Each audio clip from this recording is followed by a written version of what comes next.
Meu nome é Sandro Alves Arthur, tenho 72 anos e passei boa parte da minha vida acreditando que amor e sacrifício eram a mesma coisa. Talvez ainda acredite. Fui servidor público por 39 anos. Casei com a mulher que amei desde os 20 e criei um único filho, Lucas, como se o mundo girasse em torno dele. Dei tudo: tempo, dinheiro, paciência, conselhos. Criei ele para ser livre, para nunca passar pelas privações que eu passei. Mas ninguém prepara a gente para a ingratidão quando ela vem disfarçada de maturidade. Às vezes o que machuca não é um tapa ou uma palavra dura, é o silêncio. O silêncio de um filho que simplesmente deixa de te olhar como pai.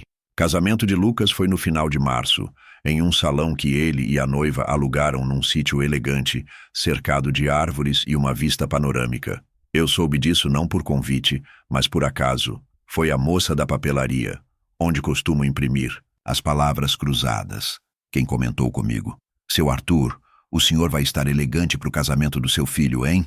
Vai ser lindo." Eu apenas sorri e perguntei: "Você tem certeza que é esse sábado?" Ela tinha.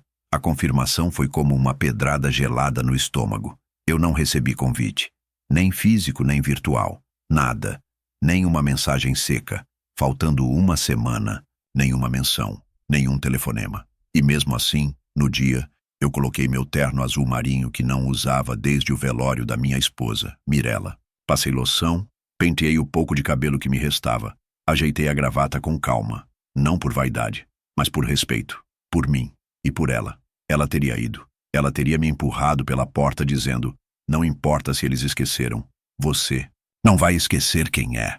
Cheguei cedo. Eu não queria fazer cena, nem interromper nada. Fiquei na parte externa, perto do gramado onde os convidados chegavam. Era tudo bonito, bem decorado. Aquele tipo de festa onde os guardanapos combinam com a fita do buquê. Vi pessoas tirando fotos, rindo. Vi o Lucas lá dentro, rindo com os padrinhos de terno branco, parecendo personagem de comercial de banco. Ele me viu mesmo. Nossos olhos se cruzaram, mas fingiu que não. Fingiu que eu era um estranho passando pelo evento. Pensei em ir embora naquele instante, mas alguma coisa dentro de mim disse para ficar. Não para causar, não por orgulho, mas porque eu precisava saber até onde iria a ausência, até onde ia o descarte. Me sentei discretamente numa das cadeiras de fora, perto do corredor lateral. A cerimônia começou. A noiva entrou. Palmas, lágrimas, votos. E eu ali, imóvel, como uma sombra no meio da festa. Depois da cerimônia, quando os convidados foram se mover para o coquetel, fui até mais perto. Vi a noiva, Rebeca, conversando com as madrinhas. Quando me aproximei para parabenizar o casal, ela me viu primeiro e não hesitou. Me olhou nos olhos, segurando a taça de espumante, e disse, com um tom tão seco que nem o vento se mexeu: "O que você está fazendo aqui?" Fiquei em silêncio. Ela deu um passo à frente. Sua presença nunca foi bem-vinda. Essa festa é para quem respeita o nosso espaço. Saia. Naquele momento todos em volta se calaram. Alguns até se afastaram. Outros olharam sem saber se era briga, confusão ou só um mal-entendido. Mas o que aconteceu em seguida foi o que me destruiu de verdade. Lucas, meu filho, o homem que eu embalei no colo quando ele teve febre, que eu levei para a escola na garupa da minha bicicleta por 5 anos seguidos. Ele se aproximou, olhou para mim como se eu fosse um vizinho inconveniente e falou: "Pai, respeita a decisão da minha esposa. Vai embora." Foi assim, curto, frio, prático, como quem tira uma peça velha da estante. Meus olhos arderam, mas eu não deixei cair nenhuma lágrima. Apenas respirei fundo. Olhei para ele uma última vez e virei de costas. Enquanto eu caminhava lentamente até o portão, pude sentir os olhos nas minhas costas. Nenhuma mão me segurou. Nenhuma voz me chamou. Ninguém achou aquilo errado. E então entendi. Eu era um figurante que invadiu o palco errado. Um adereço descartado da história deles. Entrei no meu carro, sentei ao volante e fiquei ali alguns minutos, em silêncio. Não chorei, não gritei. Apenas senti uma coisa que nunca tinha sentido antes. Algo que nem sei nomear. Uma mistura de luto, vergonha e lucidez. Naquele instante, percebi que não tinha mais um filho. Tinha um estranho que usava o rosto dele. Mas o que eles não sabiam e não poderiam imaginar é que, ao me expulsarem daquela cerimônia, eles não estavam apenas me mandando embora. Eles estavam abrindo a porta para algo que jamais poderiam fechar. Eu liguei o carro e saí sem dizer uma palavra. Mas naquele mesmo instante, comecei a fazer as contas do que eu ainda podia tirar. E eu tinha muito o que tirar. Muito. O caminho de volta para casa foi mais longo do que deveria. Não por causa do trânsito ou da distância, mas porque cada semáforo parecia me fazer parar só para que eu sentisse mais um pouco daquilo. Aquela dor que não tem nome. Uma dor silenciosa, sem escândalo, sem soco na mesa. Era só eu, o volante e o eco daquelas palavras que saíram da boca do meu próprio filho. Vai embora. Foi isso. 3 palavras. 3 facadas. Uma sentença que nem o juiz mais impiedoso seria capaz de dizer com tanta naturalidade. Cheguei em casa e deixei o carro na garagem sem desligar o rádio. O noticiário falava de alguma eleição ou de um aumento no preço do arroz, eu não sei. Nem ouvia. Sentei na poltrona que Mirella mais gostava, ainda com o terno. Era quase meia-noite. Não liguei a luz. Não tirei os sapatos. Apenas fiquei ali, sentado, com o silêncio me vestindo como um casaco pesado. Eu não dormi naquela noite. Revirei os detalhes da minha vida como quem procura um erro numa conta antiga. Onde foi que eu errei? Será que fui pai demais? Será que fui ausente? Será que mimei? Ou será que criei um homem que aprendeu a fingir que eu não existia sempre que o amor lhe parecia inconveniente? Pensei em Mirella. Se estivesse viva, ela teria me abraçado e dito com aquela voz mansa: ele não é mais nosso, Arthur. A gente só cria. Depois o mundo cuida. Mas ela não estava. E o mundo, ao que parece, não estava cuidando. Estava podando, expulsando, trocando o que era velho por algo mais bonito na foto. Comecei a lembrar dos detalhes. Dos anos de escola que paguei sozinho. Do primeiro carro, usado mas confiável, que dei quando ele passou no vestibular. Da poupança que abri quando ele ainda tinha 5 anos. De como vendi parte do terreno que herdei do meu pai para ajudar na entrada da casa onde ele morava com Rebeca. Tudo documentado, tudo registrado, mas sem cobranças. Porque eu era pai. E pais não cobram, pais ajudam, pais seguram a barra. Pelo menos era isso que eu acreditava. Naquela madrugada, levantei, fui até o armário no quarto de visitas e puxei uma caixa antiga onde guardava documentos, papéis que não via há anos, contratos, recibos, comprovantes de transferência, escrituras. Peguei a pasta vermelha onde guardava as cópias das transações que fiz por confiança, sem advogados, sem testemunhas, mas com rastros. Ali estavam os extratos bancários do valor que transferi para o Lucas quando ele disse que precisava comprar um carro novo. A escritura da casa ainda em meu nome, como garantia, porque o banco não havia aprovado o crédito dele.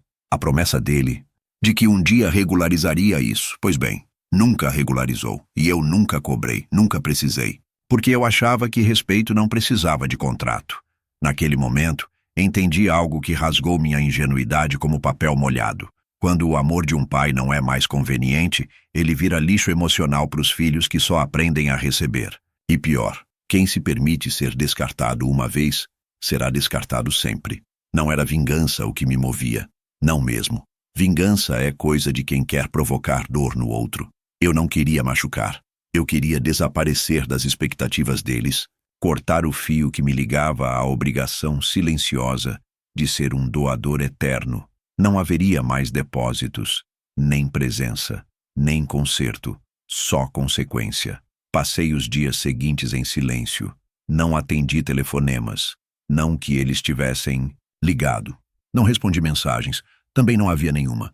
Era como se minha ausência tivesse sido ensaiada, como se minha saída do casamento tivesse completado uma coreografia já prevista.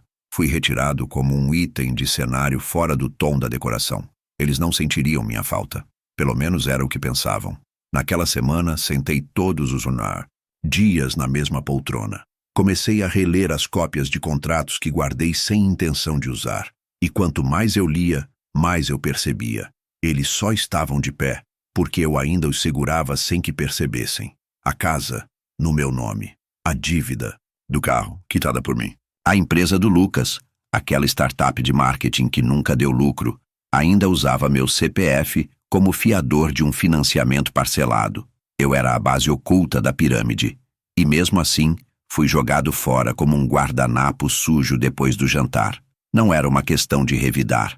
Era uma questão de fechar a torneira, de devolver a eles o mundo real, de mostrar, sem palavra alguma, que a ausência de pai não é apenas simbólica, pode ser estrutural. Comecei a organizar tudo. Não era raiva, era clareza. A clareza de quem finalmente entendeu que ser pai não significa se deixar morrer por dentro para que o outro viva confortável. Ser pai também é saber a hora de sair do caminho. E quando o caminho se fecha com empurrões, às vezes é necessário mostrar que ele só existia porque você o construiu. Guardei novamente os documentos na pasta vermelha, mas desta vez coloquei-a em cima da mesa da cozinha, como quem deixa a espada à vista antes de começar a escrever a própria história. Eles não sabiam o que eu podia fazer, mas iriam aprender, e não seria com grito, nem com escândalo. Seria com silêncio. Silêncio. O mesmo que levei comigo no dia em que fui expulso do casamento do meu único filho. No domingo seguinte, acordei cedo. Fiz café como sempre, coado no pano do jeito que Mirella fazia, mas pela primeira vez em muito tempo, tomei ele sem pressa. Havia algo diferente naquele silêncio da manhã, como se o ar estivesse mais limpo, como se a ausência de ligações e mensagens fosse uma bênção e não uma dor. Sentei na mesa da cozinha e encarei a pasta vermelha. Por anos ela foi apenas um arquivo passivo da minha generosidade, um amontoado de papéis que comprovavam tudo o que fiz por Lucas, sem que ninguém nunca tivesse me pedido recibo. E agora, ela era o meu livro de contas. Não de cobranças, mas de limites. E naquele dia, eu decidi que o primeiro passo seria justamente esse: cancelar todos os cheques invisíveis que eu deixei em aberto na vida do meu filho. Lucas sempre teve facilidade em pedir ajuda, desde pequeno, quando quebrou o videogame aos 11 anos e jurou que foi o cachorro. Quando deixou de pagar o aluguel da República na faculdade e me ligou no meio da noite com a voz embargada. Quando ficou desempregado e veio morar comigo por quase um ano, antes de recomeçar a vida. E eu sempre estive lá, com dinheiro, com conselhos, com colo. Eu não achava que aquilo era erro, era amor, era instinto, era ser pai. Mas agora, eu via com outros olhos. Aquilo não foi ensino, foi comodismo. Eu ensinei meu filho a pedir, mas nunca a agradecer. Peguei o telefone fixo e liguei para o meu contador, o senhor Edemar. Um homem simples, discreto, que cuidava da minha aposentadoria e dos meus investimentos com a calma de quem conta moeda uma a uma.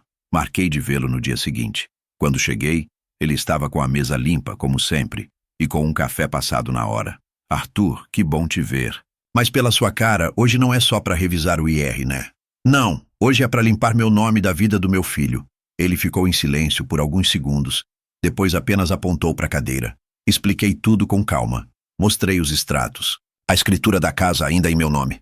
As parcelas do carro no banco que foram debitadas da minha conta por mais de 2 anos. A poupança conjunta, criada quando Lucas ainda era adolescente e que ele nunca fechou. Inclusive havia usado parte dela no ano anterior e nem me avisou. Você quer processar ele? Edemar perguntou. Não, eu quero me desfazer de tudo. Quero que ele aprenda a andar sem minha sombra. Edemar puxou o notebook, digitou silenciosamente por alguns minutos e então me disse que seria possível. A conta conjunta poderia ser encerrada, a poupança transferida para minha titularidade exclusiva. Quanto à casa, se eu quisesse, poderia pedir o despejo e vender legalmente, já que nunca fiz doação formal nem cedi contrato de posse. Ele explicou que, juridicamente, Lucas e Rebeca viviam de favor em uma propriedade minha. A informação me doeu, porque a palavra favor é cruel quando dita sobre quem você criou com tanto amor. Mas naquele momento entendi que favor não é ofensa, é diagnóstico. Edemar me entregou alguns formulários e disse que em até 10 dias tudo estaria regularizado. Eu agradeci, apertei sua mão e fui embora. Na volta, passei na mesma papelaria, onde ouvi pela primeira vez sobre o casamento. A moça do caixa me reconheceu, sorriu e me perguntou, como quem testa a delicadeza das palavras: "E aí, seu Arthur, foi bonito o casamento?" Eu sorri de volta, um sorriso fino, e respondi apenas: "Foi educativo." Ela não entendeu, e nem precisava. Chegando em casa, organizei tudo em 3 pastas: encerrado, em andamento e pessoal. A que mais me deu satisfação foi a primeira. Dentro dela coloquei o encerramento da conta conjunta, o extrato da poupança agora em meu nome, e uma carta registrada que havia mandado para o banco solicitando a retirada do meu nome como fiador do empréstimo da empresa falida de Lucas. Sim, ele havia usado meu nome como garantia, e eu nunca soube até olhar os papéis com calma. Tudo documentado, tudo legítimo, nada feito com rancor. Eu apenas tirei o oxigênio financeiro que ele respirava sem perceber, e o fiz com a calma de quem acende uma vela sabendo que o fogo não vai queimar, vai apenas iluminar o escuro onde ele mesmo se enfiou. Os dias seguintes foram estranhamente tranquilos. Ninguém me ligou. Ninguém veio bater na porta, nenhum pedido de explicação. E então, numa manhã de sexta-feira, recebi uma ligação de um número que reconheci na hora. Era do advogado de Lucas, o mesmo que ele contratou quando comprou o carro anos atrás. Seu Arthur, boa tarde. Falo em nome do senhor Lucas. Ele gostaria de saber se o senhor está com alguma pendência bancária relacionada à conta conjunta de vocês. Houve um bloqueio inesperado. Eu respirei fundo e respondi com um tom neutro. Não estou com pendência alguma, apenas encerrei o que não fazia mais sentido manter. Ele também mencionou que tentou acessar a conta da poupança e não localizou o saldo. Porque não há saldo a ser localizado. A conta foi encerrada. O dinheiro que estava lá era meu. Apenas estava no lugar errado. Houve um breve silêncio do outro lado. Depois, ele agradeceu e desligou. Naquela noite, dormi com a cabeça leve. Pela primeira vez desde o casamento, sonhei com Mirella. Ela estava sentada ao meu lado na varanda da casa antiga, me oferecendo uma fatia de bolo de fubá. E disse apenas, demorou, mas você aprendeu. Acordei antes do sol nascer. Fui até a cozinha, peguei uma caneta e escrevi em um papel. Os cheques que eu nunca cobrei, agora foram cancelados. A conta está fechada. Colei o bilhete na porta da geladeira. Não para ninguém ver, só para que eu nunca esquecesse o que é ter voz sem precisar gritar. Eles não sabiam ainda, mas aquilo era só o começo. A escritura da casa onde Lucas e Rebeca moravam estava guardada num envelope pardo, amarelado pelo tempo, com uma dobra marcada no meio de tantas consultas. Era um papel simples, sem firulas, sem adornos, mas era, sem dúvida, a peça mais importante de tudo que eu ainda segurava, a última âncora, e também a maior. Foi com ela que eles construíram uma vida, mas esquecendo convenientemente que quem cedeu aquele chão fui eu. Aquela casa era um sobrado de 3 quartos em um condomínio médio, no fim de uma rua calma. Eu a comprei quando Lucas ainda estava noivo, num momento de empolgação paternal. Na época, ele disse que o banco tinha negado o financiamento por causa da renda da Rebeca e me pediu para ajudar só até eles se estabilizarem.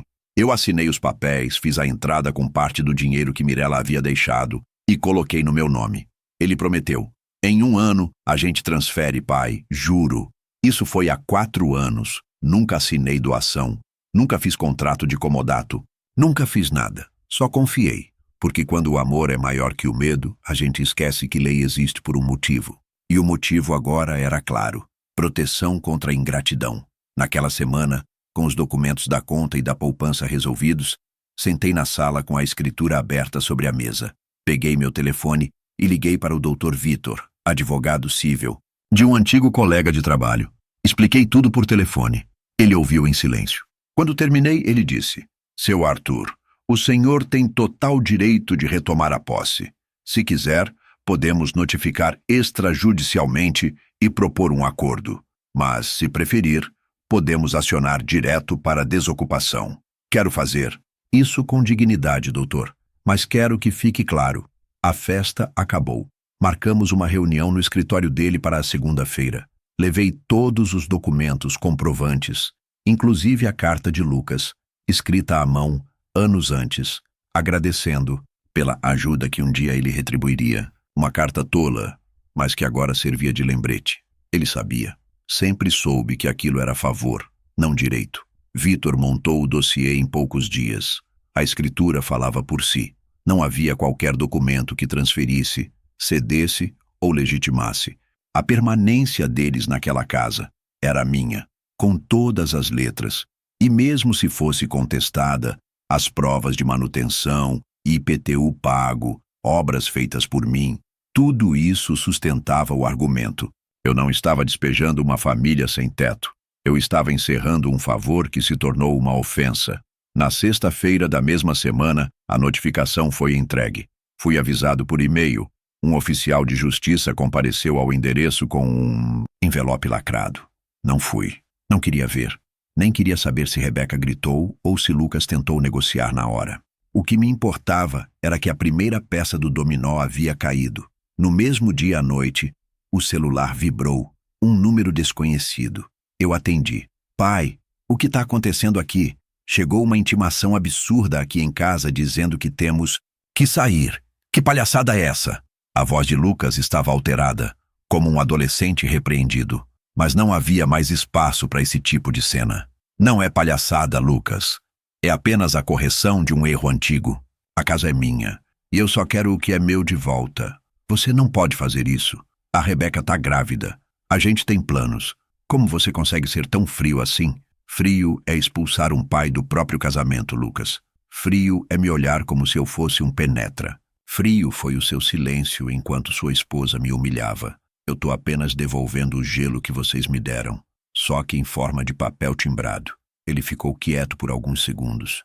Depois murmurou algo inaudível e desligou. Fiquei ali, com o telefone na mão, encarando a tela apagada. Não tremi, não chorei, nem respirei fundo, porque já não era surpresa. Era só confirmação. A constatação de que às vezes a gente só conhece o peso do próprio silêncio quando começa a usá-lo como resposta.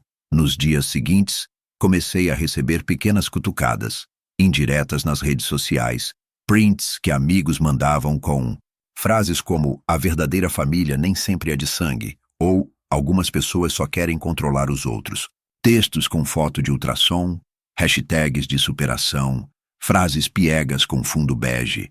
Eu não respondi, não porque não tinha o que dizer, mas porque entendi que o barulho deles era o sinal de que a minha ausência finalmente estava sendo sentida. O silêncio que levei comigo no casamento agora era um eco ensurdecedor na vida deles. Na quarta-feira seguinte, Vitor me ligou. Disse que haviam respondido à notificação com um pedido informal de mais 30 dias para se organizarem. Eu autorizei, não porque sou bonzinho, mas porque sei que o tempo, às vezes, machuca mais que a pressa. Eles iriam viver cada dia, sabendo que estavam morando numa casa que já não era mais lar. Um lugar onde cada parede era um lembrete da ponte que queimaram com fósforo na mão e gasolina no coração. Naquela noite, fiz chá, sentei na varanda e fiquei pensando em como a vida muda. De pai presente a vilão, de mantenedor a ameaça, tudo por ter exigido o mínimo, respeito, mas eu não estava em busca de reconhecimento. Eu queria paz, e a paz, às vezes, só vem quando a gente devolve ao mundo o que ele tenta tomar da gente. O direito de existir com dignidade. A escritura estava comigo, a verdade também. E agora, a paciência deles seria testada do mesmo jeito que testaram a minha. Eles acharam que me tiraram do casamento, mas o que fizeram, na verdade, foi me devolver o controle e eu ainda tinha muito a retomar. Na sexta-feira, quando o prazo final da notificação venceu, a resposta não veio em forma de carta ou ligação formal. Veio em forma de desespero. O tipo de desespero que não se grita, mas que escapa pelos olhos vermelhos, pelas mensagens, truncadas pelos sinais que só quem viveu por muito tempo na sombra da responsabilidade reconhece. Comecei a perceber nos detalhes, em capturas de tela que me enviaram, em frases soltas escritas em redes sociais, com tons cada vez mais confusos e genéricos. Palavras como injustiça, pressão, abandono começaram a aparecer, como se pudessem mudar os fatos com hashtags e pena alheia. Na segunda-feira seguinte ao fim do prazo, recebi a confirmação oficial do escritório do Dr. Vitor. O processo de desocupação havia sido protocolado. A casa deixaria de ser deles, mesmo que nunca legalmente tivesse sido. Agora, seria oficialmente retirada. E o mundo que construíram sobre aquela base que nunca foi deles estava prestes a ruir. Não houve resposta direta, nem protesto formal. O que veio, aos poucos, foi a decadência silenciosa que escorre quando se tira a estrutura de quem jamais aprendeu a sustentá-la por conta própria. Primeiro foram os pedidos velados de ajuda, enviados por pessoas de fora, gente que não falava comigo há anos, tias distantes, colegas de trabalho do Lucas, vizinhos que nunca me cumprimentaram direito. Frases vagas, tentando entender o que aconteceu, tentando reescrever a história como um mal-entendido, como se tudo pudesse ser resolvido com uma conversa de família. Mas já não havia família. Havia um contrato rompido, um respeito sepultado. Em pouco tempo, começaram os sinais mais concretos. O carro do casal, que antes estava sempre brilhando na entrada, agora desaparecia com mais frequência, até que sumiu de vez. A grama do jardim da frente cresceu sem corte por 2 semanas. O portão automático, que sempre funcionava com precisão, passou a ficar entreaberto. A casa, antes cheia de plantas decorativas e luminárias modernas, foi se esvaziando da vida, que tentaram parecer ter, e eu de longe apenas observava, não com prazer, nem com raiva, mas com a certeza de que aquilo era consequência, não vingança. Alguns amigos, movidos pela curiosidade, começaram a me perguntar se eu não achava que tinha ido longe demais, se não seria hora de dar uma segunda chance. A esses, eu apenas devolvia a pergunta: quantas chances se dá a quem usa o amor como escudo enquanto apunhala pelas costas? O problema nunca foi o erro, foi a frieza, a ausência de arrependimento, a certeza de que poderiam fazer e refazer sem que houvesse reação. Aquilo não era família, era usufruto, era um contrato emocional de via única. Foi numa quinta-feira, à noite, que recebi uma carta entregue por um motoboy sem assinatura. Papel simples, envelope branco. Nele, um pedido implícito por mais tempo. Uma justificativa qualquer envolvendo dificuldades, problemas inesperados, questões pessoais. Nenhum pedido de desculpas. Nenhum reconhecimento do que foi feito comigo. Apenas uma tentativa de negociação. Como se ainda estivessem lidando com o mesmo homem que passou a vida dizendo sim. Não respondi. Guardei a carta junto das demais, como registro de uma fase. No dia seguinte, chegou o aviso do oficial de justiça confirmando a data da retirada forçada, caso a desocupação não ocorresse de forma voluntária até o fim da semana. As engrenagens da realidade estavam girando e já não havia como voltar. Eles não estavam mais apenas perdendo uma casa, estavam começando a entender que jamais a tiveram. Na manhã da sexta-feira seguinte, vi pela primeira vez uma cena que me marcou. Passei por acaso em frente ao condomínio. Me mantive do outro lado da rua, quase invisível. Havia uma caminhonete parada na porta da casa.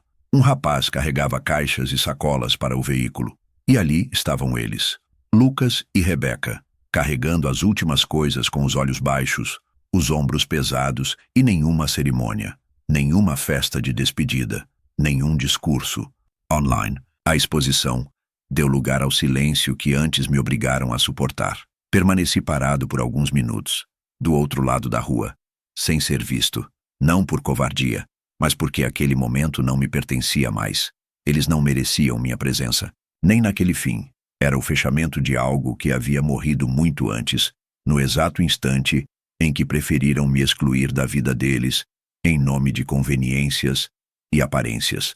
O que mais me impressionou foi a ausência de qualquer vestígio da empáfia que vi no casamento. A vaidade deu lugar à pressa, a soberba virou bagagem amontoada, e o futuro promissor que tanto anunciaram nas redes agora cabia em caixas de papelão e malas velhas. Voltei para casa em silêncio, abri a janela da sala e deixei o vento entrar. Não senti prazer, não sorri, mas senti uma paz diferente. Um tipo de leveza que só vem quando se deixa de carregar o peso da esperança nos outros.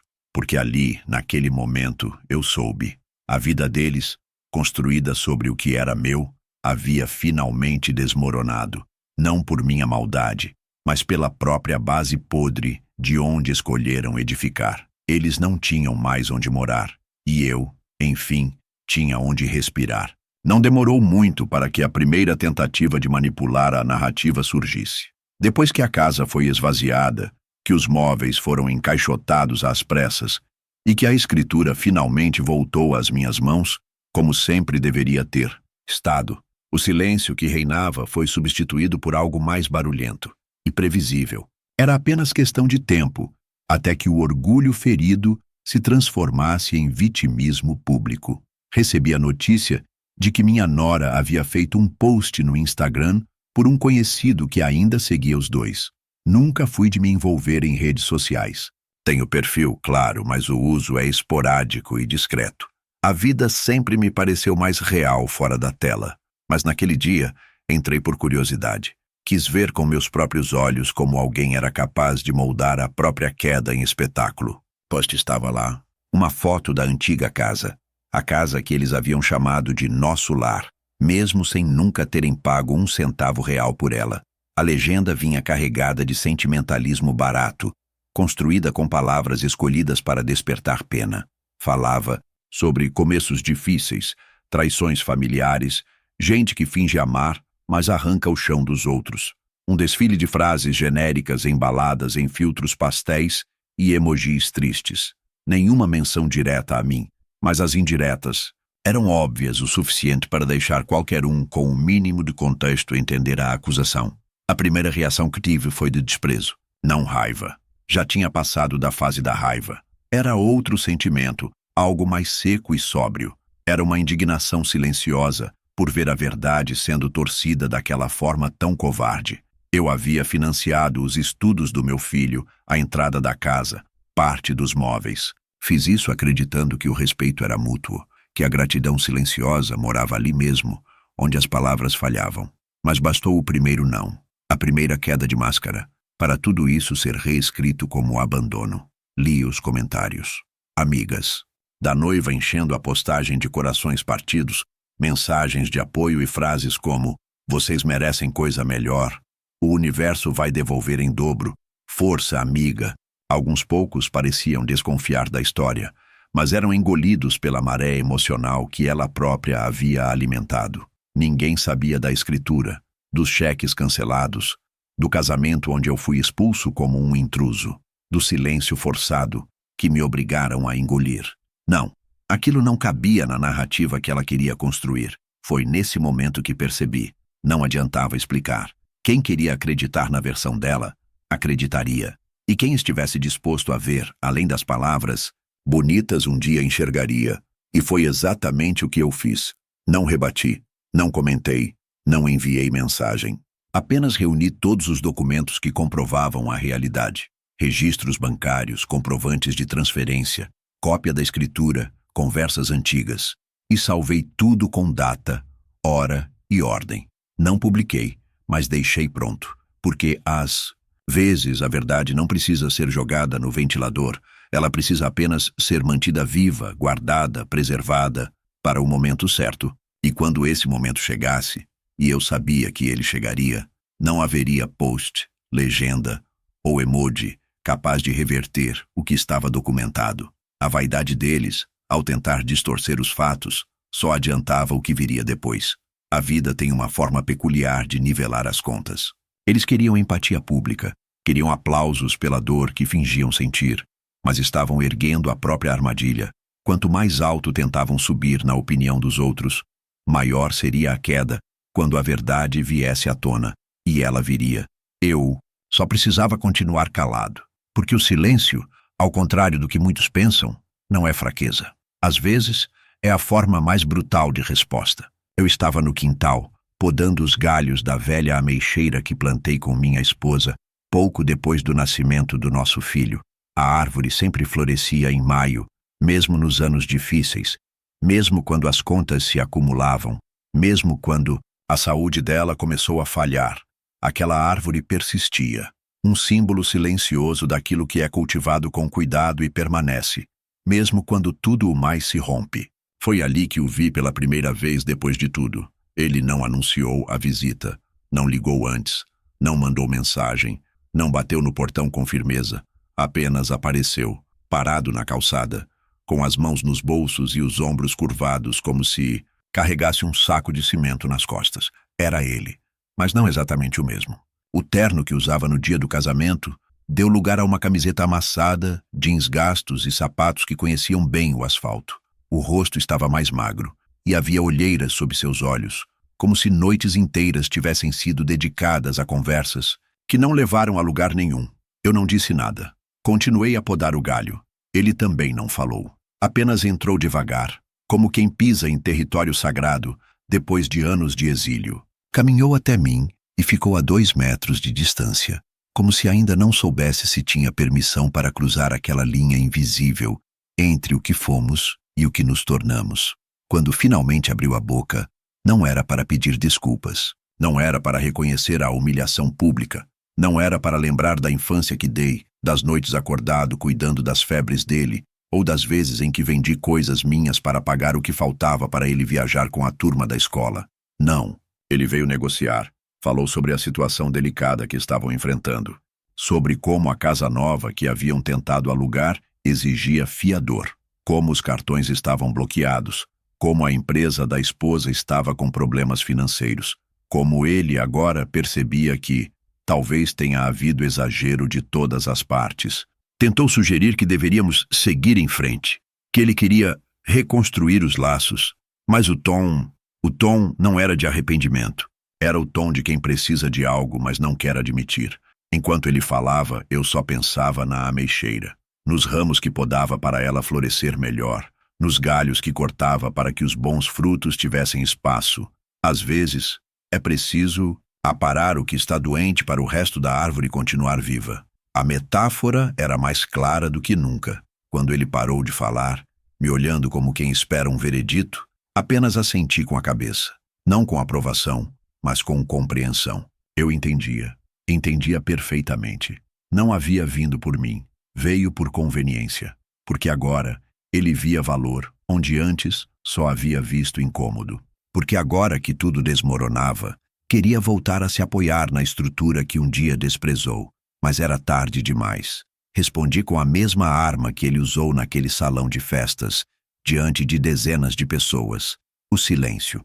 Coloquei a tesoura de poda de lado, limpei as mãos num pano velho e caminhei de volta para dentro de casa, deixando-o parado no quintal, sem uma palavra. Exatamente como eu havia saído do casamento dele.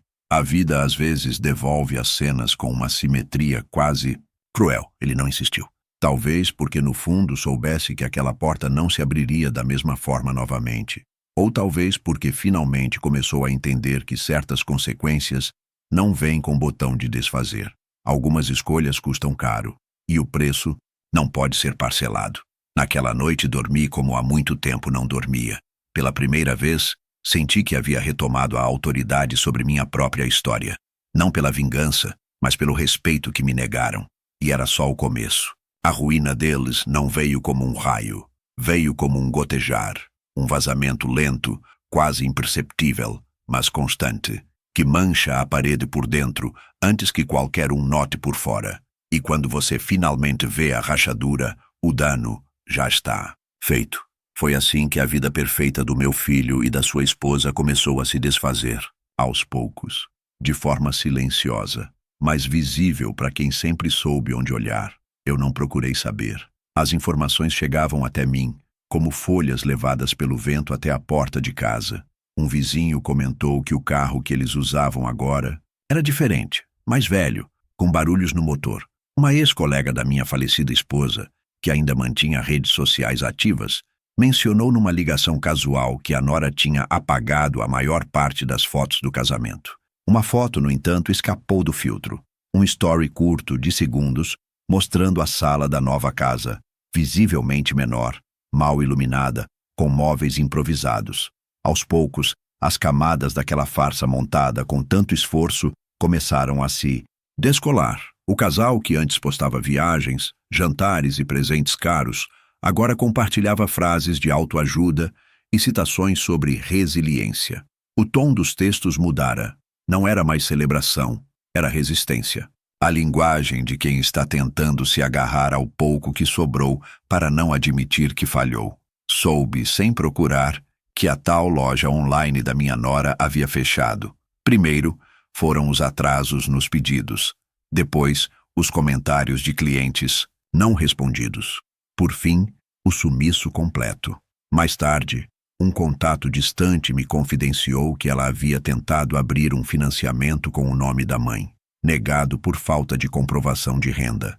Não demorou para que o estilo de vida começasse a ser substituído por pedidos discretos de ajuda, feitos a conhecidos que sabiam demais e falavam pouco. Quanto ao meu filho, parecia perdido. Não que tenha me procurado de novo. Depois daquela visita no quintal, nunca mais apareceu. Mas ouvi dizer que tentava fazer freelas, trabalhos temporários, qualquer coisa que pagasse pelo menos o básico. Ele, que se sentia acima dos conselhos que um dia dei, agora era subordinado de colegas que um dia recusou ouvir. A ironia da vida é que ela cobra na mesma moeda que um dia você desprezou, e com juros. A gota d'água para muitos dos conhecidos foi o episódio do cartão negado. Em um jantar de aniversário de um amigo em comum, meu filho tentou pagar parte da conta, e o cartão simplesmente recusou. 3 vezes. Um dos presentes, que também esteve no casamento e viu de perto minha expulsão, me contou o ocorrido com uma ponta de constrangimento. Disse que, ao ver aquilo, ninguém conseguiu disfarçar o silêncio desconfortável. O casal que antes se apresentava como exemplo de superação jovem, agora precisava dividir pratos e explicar ausências com desculpas genéricas. Mas eu não ria, nem me vingava, nem contava para ninguém. Eu apenas observava, não com prazer, mas com firmeza, porque tudo aquilo que acontecia era apenas o eco do que eles mesmos haviam escolhido. A vida não os derrubou. Eles escalaram cada degrau rumo à queda. E enquanto isso, eu replantava. Cuidei da casa. Fiz reformas antigas que deixava para depois. Passei a almoçar com velhos amigos. Descobri o silêncio não como ausência, mas como espaço. E, principalmente, me reconciliei comigo mesmo. Pela primeira vez em décadas, não me sentia usado, nem culpado, nem obrigado a perdoar. Só sentia paz. Eles, por outro lado, ainda estavam aprendendo o preço de desprezar quem te levantou, e a lição estava longe de terminar.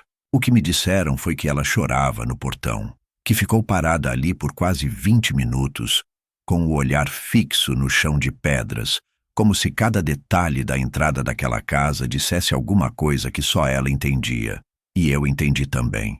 Aquela era a mesma entrada onde minha esposa a viu dar os primeiros passos, onde tirei a foto dela com um girassol maior que a cabeça, onde fiz questão de plantar uma árvore com o nome dela gravado numa plaquinha de madeira. Era onde ela costumava correr, com as mãos pequenas tentando pegar bolhas de sabão que estouravam antes de alcançar. E agora era o lugar onde ninguém abriu o portão. Ela cresceu. Já não era mais a criança que deixava bilhetinhos coloridos com canetinha tremida. E mesmo assim, a lembrança dela pequena foi o que mais doeu naquele dia. Me disseram que, antes de ir embora, ela colocou algo por debaixo da grade. Era um envelope simples, dobrado ao meio. Um papel pálido, com o meu nome, escrito em letra apressada, mas legível. Guardei por dias sem abrir. Talvez porque eu soubesse o que havia dentro. Talvez porque, no fundo, eu quisesse manter aquele momento suspenso no tempo, como quem segura o último fio de um laço que já se desfez. Quando finalmente li, o conteúdo era previsível. Palavras doces, mas guiadas. Expressões que não combinavam com a idade dela. Frases que tentavam me lembrar do que eu fui. Um avô legal, o único que ia aos meus recitais, o que fazia o melhor arroz com frango do mundo, e que terminavam com um pedido, que eu pensasse nela, que perdoasse, que desse uma chance. Era um recado escrito por ela, mas ditado por outra pessoa. Eu lia nas entrelinhas o desespero de quem havia perdido o controle, a tentativa final de usar a única ponte que ainda parecia de pé. Mas eles esqueceram que aquela ponte já estava queimada há muito tempo e que quem jogou o fósforo nem sequer olhou para trás para ver as cinzas. Dizem que é cruel recusar um pedido feito por uma criança, mas há momentos na vida em que ceder significa perpetuar o erro. Aceitar aquela aproximação, mesmo que vestida de inocência, seria reabrir feridas que eu tinha levado meses para costurar. Seria permitir que os mesmos que me julgaram fora usassem uma neta como desculpa para tentar voltar, não por amor, mas por conveniência. E talvez essa tenha sido a parte mais amarga de tudo. Ver uma menina sendo usada como escudo por adultos que perderam a dignidade, mas ainda sabiam manipular. Eu não respondi, nem abri o portão. Enterrei o papel no quintal, debaixo da mesma árvore com o nome dela, junto com um recado que escrevi com minhas próprias mãos. Nada agressivo, apenas verdadeiro. Um lembrete de que ela sempre foi amada, mas que amor, às vezes, também é distância. E que um dia, quando for adulta o suficiente para entender o que aconteceu, talvez me procure por conta própria, sem intermediários, sem recados forçados. Enquanto isso, a casa seguia em silêncio, mas era um silêncio que agora não me ferra mais. Era um silêncio limpo, firme, um silêncio de quem aprendeu que perdoar não é permitir, que ser pai não é ser refém, e que ser avô, acima de tudo, é ensinar com o exemplo, mesmo que esse exemplo seja a dor da ausência. Eles erraram, tentaram apagar minha existência para caber numa fantasia de independência, e falharam, porque eu nunca precisei gritar para ser ouvido, eu apenas precisei sair, e o eco da minha ausência ensinou mais do que qualquer sermão. Agora, só restava o fim. As pessoas costumam dizer que o tempo cura tudo, mas não é bem verdade. O tempo não cura, ele revela. Ele mostra quem você era quando tudo estava calmo e quem você decide ser depois da tempestade. Eu não precisei de consolo, nem de frases prontas. Precisei apenas sentar em silêncio no meu quintal e observar as raízes da árvore que plantei há 28 anos. A mesma árvore que cresceu junto com meu filho, a mesma que agora sombreia a cadeira onde escrevo estas palavras, com o mesmo cuidado que tive quando construí essa casa, tijolo por tijolo, acreditando que um dia ela seria o lugar onde minha família envelheceria em paz. Não foi isso que aconteceu. Meu filho escolheu outra estrada, e não digo isso com raiva, digo com clareza. Ele não apenas escolheu seguir outro caminho, ele optou por cuspir no chão onde aprendeu a caminhar. Decidiu esquecer quem o segurou no colo quando teve febre pela primeira vez, quem vendeu o carro para pagar sua faculdade, quem virou noite sozinho quando a mãe dele morreu, e ainda assim manteve o café pronto para ele no dia seguinte. Isso tudo ele não quis lembrar. E se você me perguntar o que mais doeu, não foi o fato dele me expulsar do casamento, nem os olhares dos convidados, nem o aperto no peito quando voltei para casa naquele dia sozinho. O que mais doeu foi perceber que ele já não era meu filho antes mesmo disso, que a decisão de me apagar da vida dele não foi tomada naquele altar. Foi amadurecida em silêncio, cultivada na arrogância, regada pela influência de uma mulher que nunca me olhou nos olhos e, acima de tudo, aceita por ele com a frieza de quem não sente mais. Ele se tornou alguém que eu não reconheço. Um estranho que veste o rosto do menino que um dia empinou pipa comigo no campo atrás da escola. Um estranho que carrega meu sobrenome, mas não sabe mais o peso dele. E foi por isso que, com o tempo, aprendi a reformular a frase que tanto me diziam. Eu não perdi um filho. Eu me livrei de um estranho, de alguém que não tinha mais lugar na minha vida, não porque eu fechei a porta, mas porque ele nunca mais bateu. Hoje, minha casa está em paz, sem gritos, sem cobranças, sem aquela constante sensação de estar sendo observado como um estorvo. Me levanto quando quero, cuido das minhas plantas, leio meus livros, visito velhos amigos, faço minha própria comida e durmo com a tranquilidade de quem não deve nada a ninguém. Às vezes me pego lembrando de quando ele era criança, e essas memórias já não me machucam mais. Elas viraram exatamente o que deveriam ser: lembranças. Boas, completas, mas enterradas no tempo certo.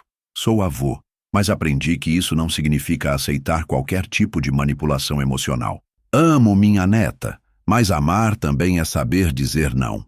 Amar é ensinar que ninguém deve aceitar desrespeito, nem de filho, nem de marido, nem de ninguém. Ela vai entender isso um dia, e quando entender, talvez venha me procurar. E se vier, com o coração limpo, vai me encontrar com os braços abertos, mas não com os joelhos dobrados. O que fiz, fiz por mim, pela minha dignidade, por tudo que engoli em silêncio durante anos, acreditando que amor de pai suportava qualquer coisa.